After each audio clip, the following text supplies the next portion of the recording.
Seja fortalecido dando glória a Deus. O homem foi criado para dominar, e a forma como Deus faz isso é coroando-o de glória e honra. No Salmo 8:5, a Bíblia diz que quando Deus fez o homem, ele o coroou de glória e honra. A palavra hebraica coroar é atar. Fizeste-o, no entanto, por um pouco, menor do que Deus, e de glória e de honra o coroaste. Deste-lhe domínio sobre as obras da tua mão, e sob seus pés tudo lhe puseste. Salmo 8, 5 e 6.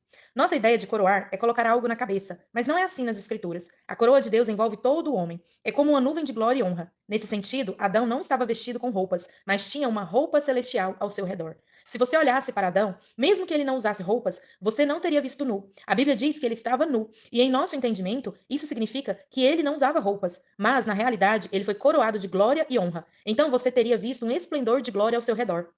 O propósito de Deus ao criar o homem era dar-lhe domínio. Quando Deus fez o homem, ele disse: façamos o homem à nossa imagem, conforme a nossa semelhança. Tenha ele domínio. Essas palavras enchem o nosso coração, porque fomos feitos para reinar. Não fomos feitos para nos submeter às circunstâncias. Fomos feitos para reinar em vida. A Bíblia diz que devemos reinar em vida. Não dominamos sobre as pessoas, mas devemos reinar em vida. Romanos 3:23 diz que, quando o homem pecou, ele perdeu a glória de Deus. A glória desapareceu. E então Adão percebeu que estava nu, ou seja, percebeu a ausência da glória de Deus. A glória é para o homem dominar, mas naquele dia ele foi destituído da glória por causa do pecado. Deus fez o homem para que este tivesse domínio sobre tudo o que havia criado, sobre toda a obra de suas mãos. Também disse Deus: façamos o homem à nossa imagem, conforme a nossa semelhança. Tenha ele domínio sobre os peixes do mar, sobre as aves dos céus, sobre os animais domésticos, sobre toda a terra e sobre todos os répteis que rastejam pela terra. Gênesis 1:26. Por causa do pecado, o homem agora é facilmente desanimado, deprimido, doente e oprimido pelas circunstâncias. Em algum momento, a coroa de Adão virou pó. O homem pecou e perdeu a glória de Deus. O Senhor Jesus leva os filhos de volta à glória. Em Hebreus 2, lemos sobre o propósito pelo qual Jesus veio. A Bíblia diz que Jesus veio para este propósito, conduzir muitos filhos à glória. Porque convinha que aquele, por cuja causa e por quem todas as coisas existem, conduzindo muitos filhos à glória, aperfeiçoasse por meio de sofrimentos o autor da salvação deles. Hebreus 2:10. Deus queria trazer muitos filhos para a glória, não apenas seu filho amado. Infelizmente, quando leem esta frase, conduzindo muitos filhos à glória, muitos pensam na palavra glória, como o céu, e portanto entendem a frase como se fosse trazendo muitos filhos para o céu. Mas não é isso que a Bíblia diz. Conduzir muitos filhos à glória significa que ele está trazendo todos de volta ao ponto de sermos coroados de glória e honra. Só podemos ter domínio, reinar em vida, se formos reconduzidos à glória. Todo o seu propósito é trazer muitos filhos para a glória. O homem foi criado para dominar, e a forma como Deus faz isso pelo homem é coroando-o de glória e honra. Mas se não é o céu, então o que significa essa glória? O que é glória? Agora vamos entender a palavra glória. Quero lhe mostrar a definição grega dessa palavra. Em grego, a palavra glória é doxa. Muitos de nós pensamos na glória como um esplendor, um brilho, uma magnificência, uma proeminência, uma dignidade, uma beleza, uma majestade. Tudo isso é verdade, mas Strongs, um estudioso do grego, colocou tudo o que acabei de descrever como o terceiro significado da palavra glória ou doxa. Gostaria de saber o que significa o número um e o número 2? O significado principal de glória, doxa, segundo esse estudioso grego, é opinião, julgamento, ponto de vista. Esse é o primeiro significado de glória. O segundo significado é uma opinião, estima, seja boa ou ruim, sobre alguém. No Novo Testamento, significa sempre uma boa opinião sobre alguém que resulta em louvor, honra e glória. Receber glória é acreditar que Deus tem uma boa opinião sobre você. No Novo Testamento, glória sempre significa uma boa opinião sobre alguém que resulta em louvor, honra e glória. O terceiro significado de glória é esplendor, luminosidade, brilho da lua, do sol, das estrelas, magnificência, excelência, proeminência, dignidade e majestade. Certamente, há momentos em que o Novo Testamento se refere à glória como brilho e esplendor.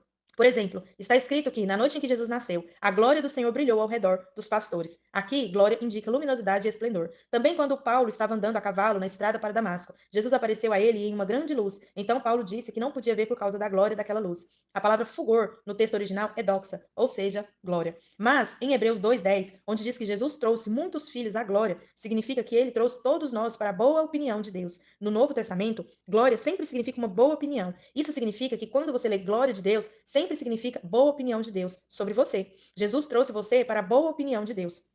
Você acredita que Deus tem uma boa opinião sobre você? O problema é que muitas pessoas não têm uma boa opinião sobre si mesmas e, consequentemente, não têm uma boa opinião sobre os outros. Mas Deus tem uma boa opinião sobre você. Você não é mais pecador imundo, agora é filho do Deus vivo, coroado de glória e honra. Na oração de Jesus, na noite em que foi traído, ele disse ao Pai, em João 17:22, eu lhes tenho transmitido a glória que me tens dado. Eles quem? Os discípulos, todos nós crentes. Jesus disse, eu dei a eles a glória que tu me deste, ou seja, a boa opinião que tu, Pai, tens de mim, é a mesma boa opinião que tu tens deles, o esplendor, a magnificência e a majestade que tu me destes, eu lhes dei. Quantos entendem? Jesus nos trouxe de volta à glória. Portanto, nosso poder de reinar em vida foi restaurado. Uma vez que você percebe essa verdade, algo acontece dentro de você. E esse algo é chamado de poder para reinar em vida.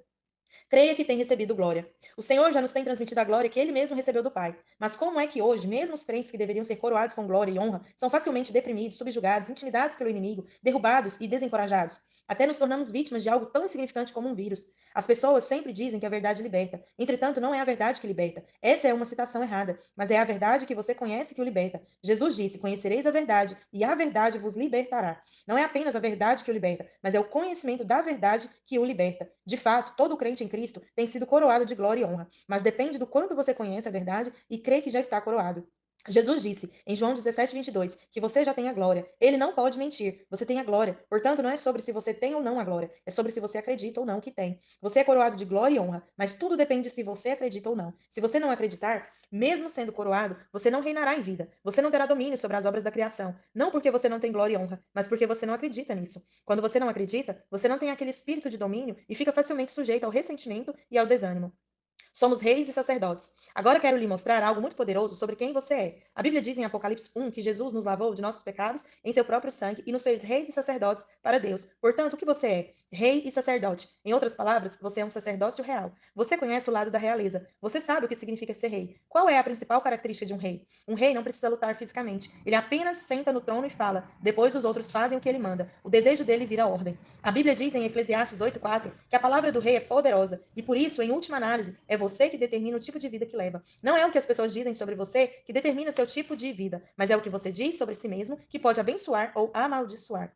Em suma, todos nós conhecemos a parte da realeza, é o poder da sua palavra falada. Mas e o sacerdote? Quero mostrar a você um de seus privilégios como sacerdote. É muito interessante notar que uma das funções do sacerdote é esta: se houver algo impuro, o sacerdote pode reverter. Se for animal imundo, dos que se não oferecem ao Senhor, então apresentará o animal diante do sacerdote. O sacerdote o avaliará, seja bom ou mal. Segundo a avaliação do sacerdote, assim será. Levítico 27:11-12. O ponto para o qual quero chamar sua atenção é o versículo 12. O sacerdote o avaliará, seja bom ou mal, segundo a avaliação do sacerdote, assim será. Como o sacerdote julgava o animal, assim deveria ser. Como você valoriza sua vida, assim será. Não é sobre o que os outros falam de você. Não é sobre se os outros o valorizam ou não. É você quem se valoriza. Como você, sacerdote, estabelece um valor, assim será. A coroa de glória e honra está sobre mim. Mas se eu não der valor, se eu achar que Deus pensa mal de mim porque sou um fracasso total, se eu me sentir assim, mesmo que a verdade não seja essa, porque Deus tem uma boa opinião sobre mim, não conta tanto a verdade em si, mas quanto eu, o sacerdote, a avalio, se a estimo boa ou má. Se eu classificar como ruim, também será. A maioria de nós tem uma opinião ruim sobre nós mesmos.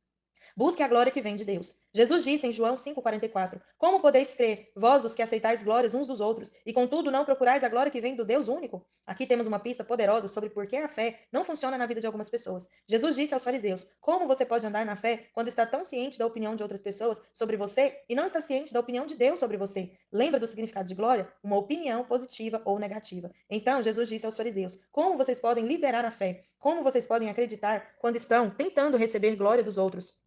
Você precisa estar ciente do favor entrando em sua vida, mas não faça seu objetivo obter a boa opinião das pessoas, porque isso é uma busca implacável, uma busca cansativa. Declare sua independência da opinião das pessoas. Isso não significa que você deva ser rude, indelicado ou desagradável. Significa apenas que você está descansado.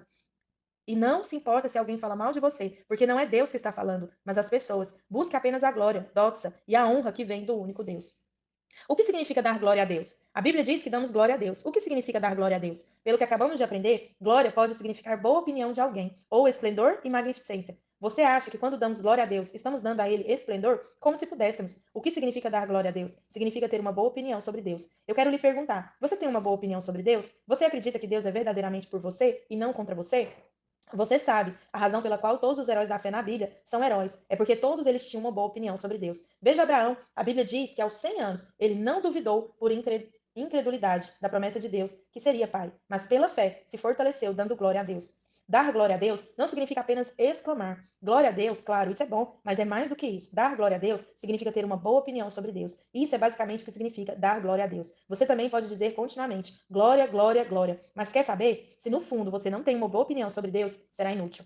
Mude de ideia, arrependa-se. Arrependimento significa mudar de ideia, mudar de pensamento. Tenha uma boa opinião de Deus. Esse Deus nos amou quando ainda éramos pecadores. Ele é por nós. Ele deu o seu melhor. Jesus. Se ele não poupou o seu próprio filho, a quem ama profundamente acima de tudo, e o entregou por todos nós para morrer por todos nós, como ele também não nos dará todas as coisas? Romanos 8:32. Sua fé funciona quando você percebe que Deus é um Deus bom. Você deve ter uma boa opinião sobre Deus. Você ouve todos os tipos das coisas sobre Deus que são horríveis e absurdas. Você precisa ter uma boa opinião sobre Deus. Observe a vida daqueles que conhecem a Deus. Eles têm uma opinião muito boa sobre Deus. Toda vez que você ouve algo que o faz ter uma boa opinião sobre Deus, é um ensinamento santo do Espírito Santo. O Senhor Jesus tem uma boa opinião sobre você. Amém.